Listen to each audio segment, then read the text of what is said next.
వాళ్ళేమో ఒక జస్ట్ 2000కి నాకు ఇస్తాను, కేవలం 2000కి మనకి వారానికి థియేటర్కి ఇస్తాను. అయితే ఇక్కడ 14,000 ఇంకా మిగులుతుంది. ఒక్క థియేటర్ కంటే మనకి 4,000 5,000 థియేటర్స్ ఉన్నాయి. అందులో మీరు ఆలోచించండి ఎంత మిగులుతుంది, మన ఇండస్ట్రీకి ఎంత మిగులుతుంది. అది మనకే వస్తుంది, మనకి పనికి వస్తుంది అది ఆ డబ్బులు. కానీ ఇప్పుడు అంత డబ్బులు తీసుకున్నా కూడా ఆ ప్రొడ్యూసర్లు, ఆ ఓనర్స్, QUF ఓనర్స్ మన ఇండస్ట్రీకి ఏది చేయడం లేదు. ఆయన వాళ్ళు చేయాలి అనేది నేను కోరుకుంటున్నాను. కనీసం రేట్లైనా తగ్గించాలి. వాళ్ళు ఏది చేయకపోయినా పర్లేదు, కానీ మనకి రేట్లు తగ్గించేసి కొంచెం మనకు సపోర్ట్ చేస్తే చాలామంది లైఫ్ మారిపోతుంది. ఇక్కడ ఆ డబ్బుతో నేను చెప్తున్నాను కదా, ఒక ప్రొడ్యూసర్ కానీ ఒక డిస్ట్రిబ్యూటర్ కానీ ఇప్పుడు ప్రజెంట్ పడుతున్న బాధ ఆ రేట్లకి అది అందరికీ ఒక ప్లస్ అవుతుంది, చాలా ప్లస్ అవుతుంది. అందువల్ల జీవితాలు మారుతాయి. ఇంకా ఒక సినిమా తీయడానికి అవకాశం ఉంటుంది. అలాగే ఓ వందల రాక్షసి సినిమా గురించి మాట్లాడితే, ఈ సినిమాలో ముఖ్యంగా చేసిన మన హీరోయిన్ విహాన్షి హెగ్డే, కృతి వర్మ, ఒక స్పెషల్గా క్యారెక్టర్ చేసింది మా నేహా దేశపాండే. అందరూ బాగా చేశారు. విహాన్షి అయితే చాలా బాగా చేసింది. అమ్మాయి సినిమా చాలా బాగుంటుంది, ఎక్సలెంట్గా ఉంటుంది. వీళ్ళందరూ ప్రతి ఒక్కళ్ళు ఆ యాక్టింగ్ని ఫీల్ చేయొచ్చు, అంతా బాగుంటుంది. నేహా అయితే ఒక ఒరిజినాలిటీగా, ఒక ఒరిజినల్ క్యారెక్టర్ లాగా మొత్తం సినిమా ఇది చేసింది. ఆ తర్వాత మన తమ్మారెడ్డి పట్టురాజు గారు, ఆయన ఒక పెద్ద ప్రొడ్యూసర్, డైరెక్టర్. ఆయన ఫస్ట్ టైం లైఫ్లో ఒక సినిమాలో ఆయన క్యారెక్టర్ చేయడం జరిగింది. అది కూడా ఈ సినిమా ఓ వందల రాక్షసి. అయితే ఆయన చేశారంటే ఒక అర్థం ఉంటుంది ఒక సినిమాకి. అయితే ఈ సినిమా స్క్రిప్ట్ ఆయనకి బాగా నచ్చి ఆయన చేశారు. అయితే ఆయనకి కూడా నేను చాలా థ్యాంక్స్ చెప్పాలి. అలాగే మన సుమంత్ తల్వార్ గారు, ఆయన హీరో పెద్ద, కానీ ఆయన కూడా చేశారు. ఆనంద్ బాబు గారు చేశారు, ప్రియా చేసింది. అయితే అందరూ కలిసి ఒక మంచి సినిమా చేశాము. అంటే షూటింగ్ పార్ట్లో కానీ పోస్ట్ ప్రొడక్షన్లో కానీ ఏ ఇబ్బంది పడకుండా నాకు ఒక బ్యాక్ సపోర్ట్ ఇచ్చింది మా భాషాశ్రీ గారు. ఆయనకి స్పెషల్గా నేను థ్యాంక్స్ చెప్పాలి. ఆ తర్వాత మా ప్రొడ్యూసర్ ఒక మంచి సినిమా తీసినా కూడా ఇవాళ కూడా ప్రొడ్యూసర్ బాధపడుతున్నారు. ఎందుకంటే అనుకునేది జరగలేదు.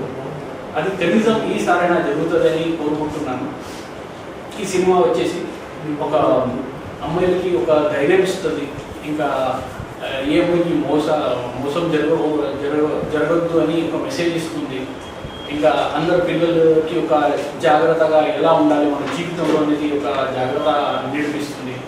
అంటే ఒక మంచి మెసేజ్ సినిమాతో పాటు ఒక కంటెంట్ ఉన్న సినిమా. అంటే ప్రజెంట్ మన అందరికీ ఒక సినిమా కావాలి అంటే ఒక 2 hours 15 minutes సినిమా, అది కూడా 1 minute కూడా మనకి బోర్ కొట్టకుండా ఇంట్రెస్టింగ్గా వెళ్ళాలంటే చాలా కష్టం ఈ మధ్య కాలంలో. అది కూడా థియేటర్లో కూర్చోబెట్టాలంటే చాలా కష్టం. అయితే ఈ సినిమా మీకు ఆ ఫీల్ ఇస్తుంది. ఇందులో మీకు పైసా వసూలు గ్యారంటీ, అంత బాగుంటుంది సినిమా. అంటే నేను తీశాను కాబట్టి నేను అనట్లేదు, కానీ నా జీవితంలో ఇది 5వ సినిమా. నేను ఏ సినిమా ప్రెస్ మీట్లో కూడా కానీ ఎప్పుడు కానీ ఇది ఇలా ఉంటుంది, ఎంత బాగుంటుంది అని ఎప్పుడు చెప్పలేదు.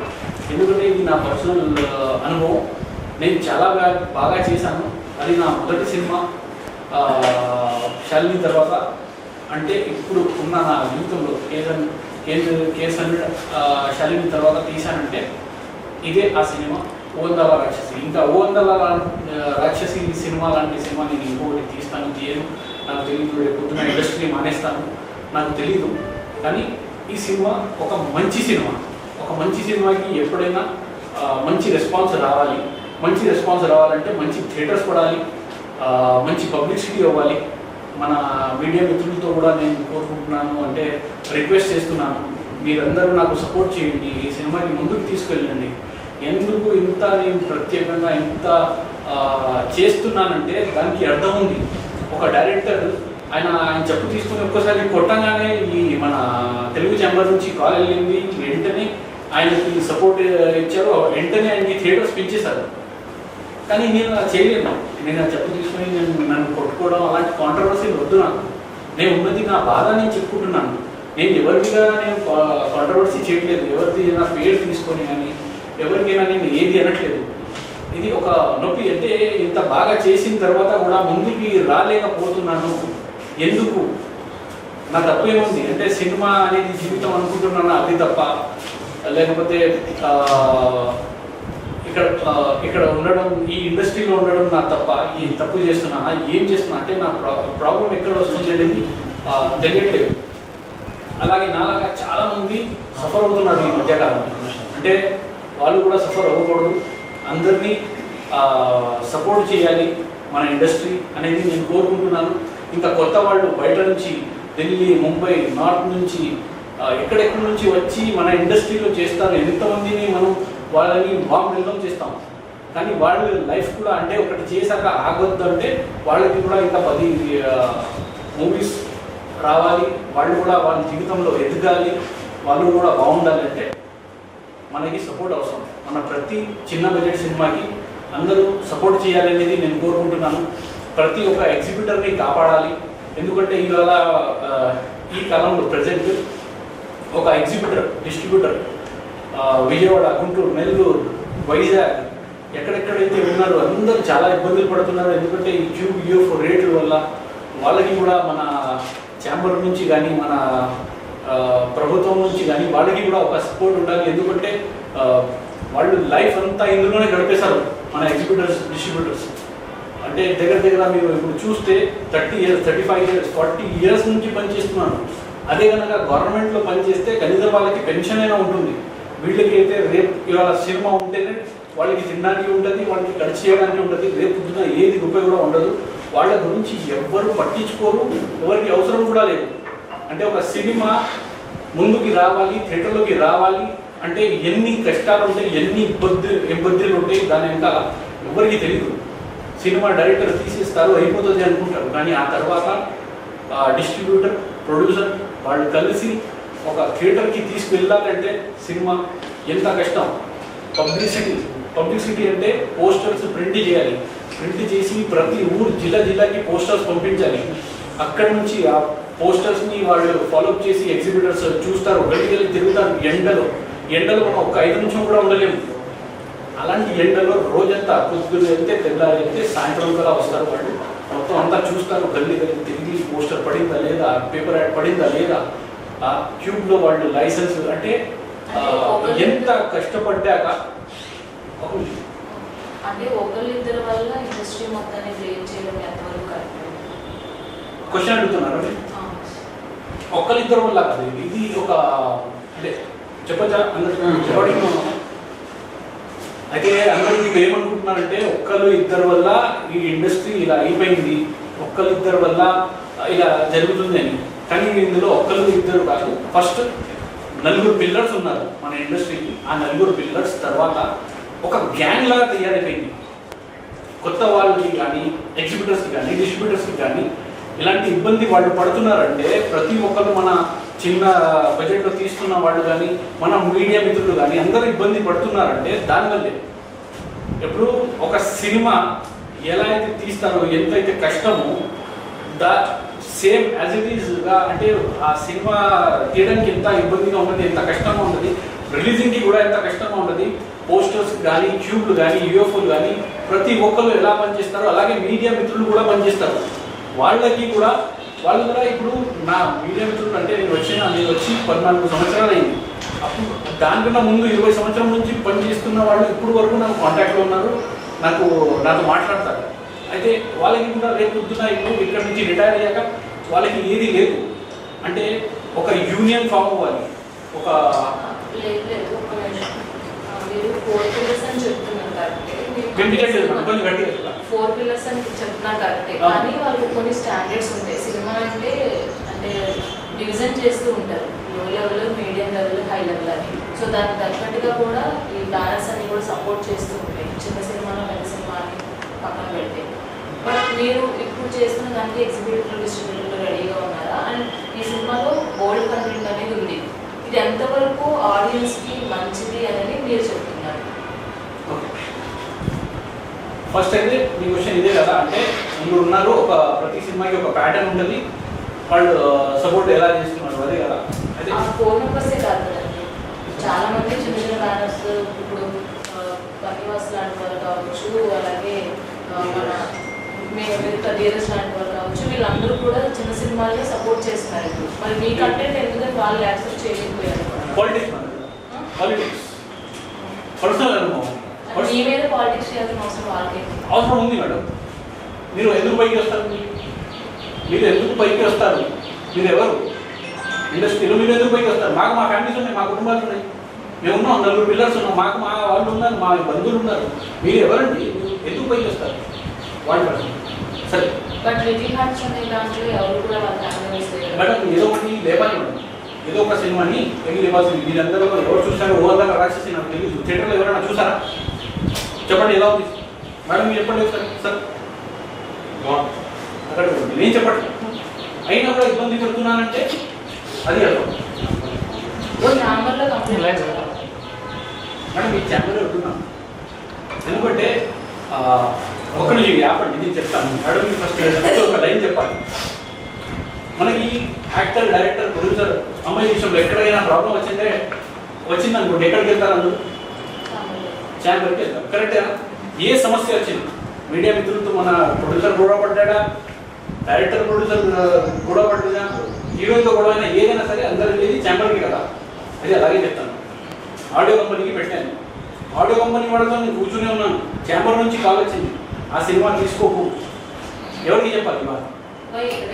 చెప్తాను. కాల్ వచ్చింది అని చెప్తున్నాను, నేను చేయలేను సారీ అని. పాపం ఏదో అనుకుని స్పీకర్ పెట్టేసి మాట్లాడేశారు. కానీ ఓవర్ దాకా రాక్షసి తీసుకొద్దాం కానీ కామెకాడు ఫ్రెండ్ 20 సంవత్సరం సరే నువ్వు ఇబ్బంది పడుతున్నాను చెప్తా. అన్నీ అంటే ఒక టైం ఒక సందర్భంగా ఉంటుంది, దానిలో అప్పుడు చెప్తాను. వచ్చి పక్కన కూర్చొని అడగండి క్వశ్చన్స్, చెప్తాను మీకు ఆన్సర్. మీరు అక్కడ కూర్చొని చెప్తే నేను కూర్చోడు అక్కడ చెప్పాను. మామూలుగా నేను చెప్తున్నాను, మీరు చెప్తే ఒక క్వశ్చన్ ఆన్సర్ జరుగుతుంది అనుకోండి, ఇంటర్వ్యూ తీసుకోండి, రేపు నేను ఇస్తాను మీకు అన్ని ప్రూఫ్తో సహా ఇస్తాను.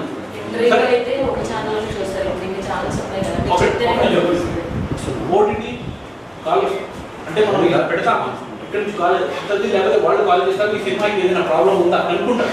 తెలియదుగా ఈ సినిమాకి ఏదైనా ప్రాబ్లం వచ్చింది అంటే అంత పెద్ద ఛానల్లో వేయాలంటే కనుక్కుంటారు. వాళ్ళు వెరిఫికేషన్ చేసుకుంటే లేదు సార్ వద్దు చేయలేదు. Main politics theatre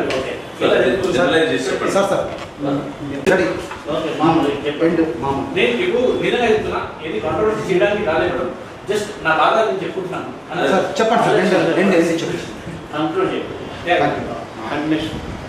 sir. అయితే మన మీడియా మిత్రులైనా, మన ఎగ్జిక్యూటర్స్ అయినా, డిస్ట్రిబ్యూటర్స్ అయినా అందరికీ అంటే ఎన్ని సంవత్సరాలుగా పనిచేసినప్పుడు వాళ్ళకి ఒక గుర్తింపు ఉండాలి. రేపు పొద్దున వాళ్ళు చెప్పుకుంటారు, మేము ఈ హీరోతో కలిసాం, ఆ హీరోతో కలిసాం, సెల్ఫీ తీసామని చూపించుకుంటారు.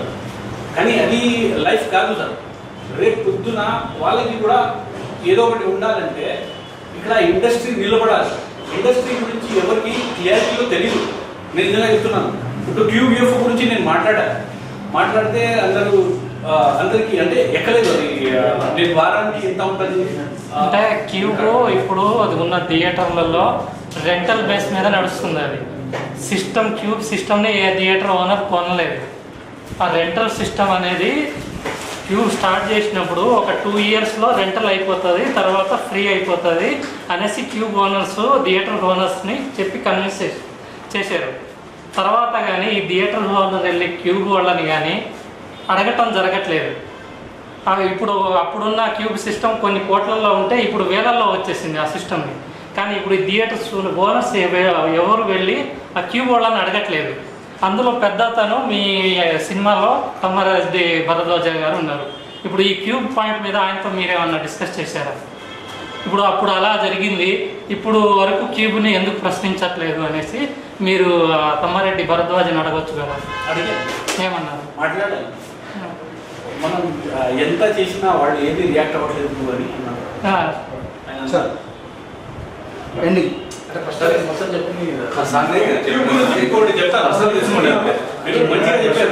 సిస్టమ్ అనేది ఇప్పటికీ రెంటల్లోనే ఉంది. అది సిస్టమ్ గురించి బాగా చెప్పారు, చెప్తాను. దాని గురించి కూడా ఛాంబర్లో కూడా కంప్లైంట్ చేయాలి. ఒక 10 మంది ఛాంబర్ ముందే నేను ధర్నా చేశాను సార్. మర్చిపోయారు మీరు. ప్రొటెస్ట్కి ఎవరెవరు వచ్చారో నాకు తెలియదు. వచ్చి ఉంటారు ఎవరైనా, వచ్చి ఉంటారు. నేను చెప్తున్నాను అయితే సార్ ఒకటే చెప్తా సార్. QVF అనేది ఒక మాఫియా. అది ఇప్పుడు నుంచి కాదు, స్టార్టింగ్లో మా ఒక మీడియా మిత్రుడు చెప్పినట్టు 2 సంవత్సరాలకి రెంటల్గా అని చెప్పేసి మొత్తం ఇప్పుడు వరకు వాళ్ళే రూల్ చేస్తున్నారు. ఎవరు అడగడం లేదు అంటే ఎవరికి ధైర్యం లేదు సార్. నిజంగా చెప్పంటే ఇప్పుడు క్యూబ్ యూఎఫ్ఓ ఓనర్స్ ఎవరైతే ఉన్నారో వాళ్ళ పేరు అందరికీ తెలుసు. వాళ్ళకి ఎదురు వెళ్ళాలంటే ఎవరికి ధైర్యం లేదు. నాకు ఎలా అయిపోయిందంటే నా సినిమా ఎంత బాగా చేశారు తర్వాత కూడా నాకు నేను ఇబ్బందులు పడుతున్నాను. నేను సఫర్ అవ్వాలి, నేను ఎందుకు ఊరుకోవాలి అంటే ఎంతమంది నా ఫ్రెండ్స్ ఈ పరిస్థితుల్లో వచ్చి పోయారు కూడా.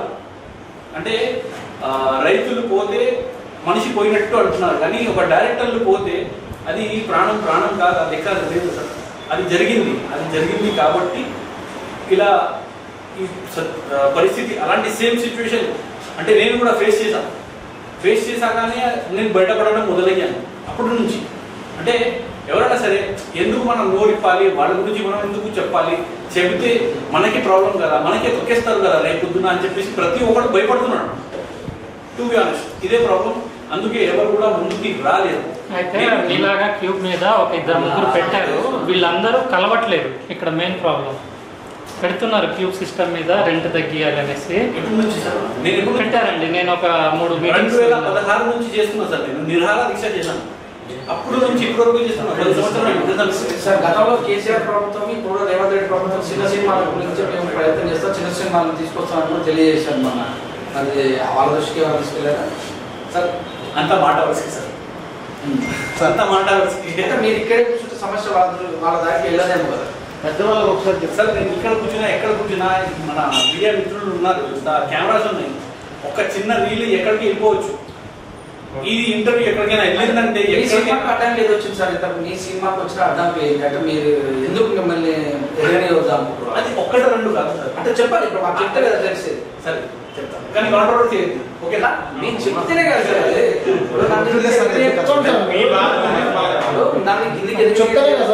ప్రాంతం వైజ్ కదా, కులం వైజ్ కదా, ఏదో మీరంటే సమస్య ఏంటంటే మన సినిమా గురించి కొంచెం మాట్లాడితే త్వరగా అయిపోతుంది మనకి. అయితే ఈ సినిమా ఫస్ట్ నేను కంప్లీట్ చేశాను. సినిమా రిలీజింగ్కి వెళ్తుంటే సెన్సర్కి వెళ్ళాల్సి ఫస్ట్. సెన్సర్కి వెళ్తే ఈ ఒక 4 లాంగ్వేజ్లో నేను తీశాను, తమిళ్, కన్నడ, మలయాళం, తెలుగు. అయితే కన్నడ, తెలుగు నేను సెన్సర్ పెడితే అప్పుడు ADCC వచ్చింది కొత్తగా. అయితే ఒక్కొక్క లాంగ్వేజ్కి నాకు 3 లక్షలు ADCCకి అయింది. సెన్సర్ డబ్బులు పక్కనే, సెన్సర్ది 1 లక్ష వరకు ఉంటుంది, అది సైడ్లో పెట్టండి. అది ఇప్పుడు తగ్గినాయి. ఇప్పుడు వేరే చిన్న ఛానల్స్ని వాళ్ళు తీసుకొని ఇప్పుడు 50,000 ఏదో 60,000 చేశారు క్యూబ్ వాళ్ళు. కానీ క్యూబ్లో ADCC ఏంటంటే ఫస్ట్ అది చెప్తాను. ADCC అంటే ఎవరైతే గుడ్డి వాళ్ళు ఉంటారో, పాపం ఎవరికైతే కనపడదు కదా, వాళ్ళ కోసం ఒక రూల్ సుప్రీంకోర్టు నుంచి వచ్చింది. ఆ ఆర్డర్ ఏంటంటే వాళ్ళకి మాత్రం మనం ఒక సినిమా స్టార్ట్ అయితే హీరో కారులో వచ్చాడు, దిగాడు, వెళ్ళాడు, మాట్లాడినప్పుడు కామ్ అయిపోతుంది. అంటే ఎన్ని డబ్బింగ్ చెప్పాలి, అది డబ్బింగ్. ADCC ఒక డబ్బింగ్, ఒక CC అంటే అక్కడ టైటిల్స్ వస్తాయి. వాళ్ళు సెన్సర్ వాళ్ళే చూస్తారు పాపం. ఆ ADCC మన ఎవరికి కోసం అయితే తీసుకొచ్చారో వాళ్ళైతే దీని గురించి తెలియదు. ఆ రూల్ ప్రకారం ప్రతి థియేటర్లో అలా ఉన్న వాళ్ళకి ఇప్పుడు ఏ థియేటర్కి వెళ్ళినా వాళ్ళకి హెడ్ఫోన్స్ ఇవ్వాలి. ADCC ప్రతి సినిమాకి పెట్టారు. అయితే అలా జరిగినప్పుడు ఫస్ట్ వాడికి హెడ్ఫోన్స్ ఇచ్చి వాళ్ళు మాట్లాడాలి, అయితే వాళ్ళు వినాలి సినిమా. అయితే ఇది ADCC. ఫస్ట్ ADCC కొంచెం క్లియర్గా అర్థమయ్యేలా చెప్పాను. ఆ తర్వాత నాకు దగ్గర 7-8 లక్షలు ఓన్లీ సెన్సర్కి అయింది. అయితే ఈ పరిస్థితుల్లో ఒక్క లాంగ్వేజ్లో తీయడమే కష్టం. 4 లాంగ్వేజ్లో తీసా అంటే సినిమా బాగుంది కాబట్టి సరే ఏదో లాంగ్వేజ్లో వెళ్తుంది. ఒక చిన్న ప్రొడ్యూసర్ పైకి ఎదగాలంటే ఒక 3-4 లాంగ్వేజ్లో వెళ్తే ఇంకా బాగా మార్కెట్ వస్తుందని చెప్పేసి. కానీ ఇప్పుడు 1 లక్షలో మన ఇది సెన్సర్ అయిపోయేది ఇప్పుడు 7-8 లక్షలు అవుతుంది. అది కూడా 2 లాంగ్వేజ్కి 2 లక్షలు అయ్యింది. ఇప్పుడు 8 లక్షలు అవుతుందంటే ఏ ప్రొడ్యూసర్ ముందుకు వెళ్తాడు? ఎవడు చేయడు. సినిమాలు వేరే లాంగ్వేజ్లో చిన్న బడ్జెట్లో ఉన్నవాళ్ళు తీయడం మానేయాలి. ఇంకా చేయలేరు వాళ్ళు. అంతంత డబ్బులు ఎవరు ఖర్చు పెట్టలేడు. అందుకే ADCC వాళ్ళ కోసం రూల్ స్పెసిఫిక్గా నేను చెప్పుకోవచ్చు. అయితే ఫస్ట్ ఇబ్బంది ఇక్కడ పడ్డాను. ఆ తర్వాత సినిమా ఆడియో కంపెనీకి ఇచ్చాము. ఆడియో కంపెనీ వాళ్ళు ఎవరు తీసుకోలేదు. టిప్స్ కానీ, మన T-Series కానీ, మన సోనీ కానీ, ఆదిత్య కానీ ఎవరు తీసుకోలేదు. అప్పుడు ఏదో ఒక ఛానల్కి ఇచ్చుకోవాలి కదా, ఇచ్చాము. అక్కడి నుంచి అయితే మనకి రూపాయలు కూడా రాదు. అదే సేమ్ సింగర్స్కి నేను వేరే ఛానల్ మన ఈ ఛానల్స్ వాళ్ళు తీసుకుని ఉంటే వేరే స్టార్ హీరో ఎవరైనా చేశారు అందరూ అంటే కనీసం 75 లక్షల నుంచి 1 crore వరకు మినిమం వాళ్ళకి ఆడియో రైట్స్ వస్తుంది మినిమం. ఆ సేమ్ సింగర్స్కి తేడా జరుగుతుంది. ఇది ఫస్ట్ పాలిటిక్స్. సెకండ్, థియేటర్స్కి వెళ్ళినప్పుడు థియేటర్స్ ఇస్తా అని చెప్పేసి మెయిన్ థియేటర్స్ ఉంటాయి, మెయిన్ సెంటర్స్. అదే అక్కడ మనకి ఎగ్జిబ్యూటర్లు ఉంటారు, వాళ్ళకి కాల్ వచ్చేస్తుంది, వాళ్ళతో పాలిటిక్స్ జరుగుతుంది. చిన్నగా డబ్బుగా ఏదైనా చేయండి అంటే ఒక ఊరిలో ఒకటే షో, అది కూడా మార్నింగ్ 10:30కి 9:30కి వేస్తారు.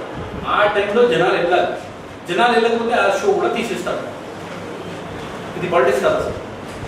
ఒక్కొక్క ఊరిలో కనీసం 20 సెంటర్స్ ఉన్న ఊరిలో కనీసం ఒక 5 సెంటర్స్ అయినా ఇవ్వండి, 2 షోలు ఇవ్వండి, ఒక్కొక్క షో అయినా ఇవ్వండి, కనీసం ఒక 4-5 సెంటర్స్ ఇవ్వండి అంత చిన్న ఊళ్ళో.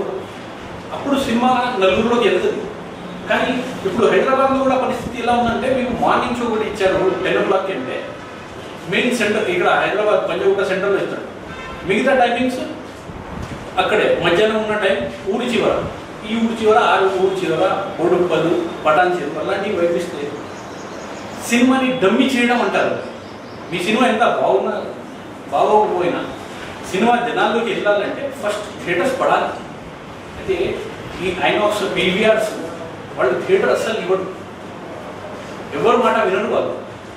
మీరు ఎంత అయినా ఏదైనా చేసుకోండి, వాడికి ఎవరిది భయమే లేదు. అంటే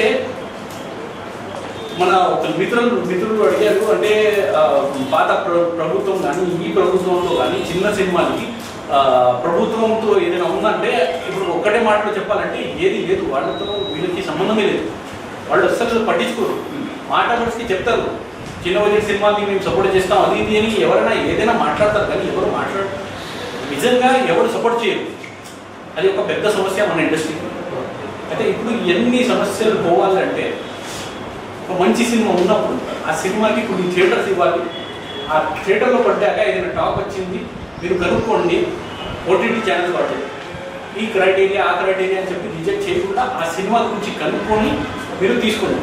శాటిలైట్ తీసుకోండి, శాటిలైట్ చేయండి. పాత ఒక స్టార్ హీరో సినిమా మీరు 1000 సార్లు చూసి ఉంటారు. ఆ సినిమా అసలు మళ్ళీ వస్తుందంటే అది మనం ఛానల్ని చేంజ్ చేసేస్తాం. మన ఇష్టమైన హీరో అయినా అవనివ్వండి, కానీ ఛానల్ని చేంజ్ చేసేస్తాం. కానీ వీళ్ళు చిన్న సినిమాని శాటిలైట్ చేయరు. కనీసం అవకాశం ఇస్తే ఏదో ఒక చిన్న ఊర్లో అయినా చూస్తారు కదా లేదు. ఫైనల్ సినిమా ఎప్పుడు రిలీజ్ అవుతుంది చెప్పండి సార్, అయిపోతుంది. ఆల్రెడీ ఈ సబ్జెక్ట్ ఆల్రెడీ మనం లాస్ట్ ప్లస్ మీట్లో చెప్పారు, అదే మళ్ళీ రిపీట్ చేయకూడదు.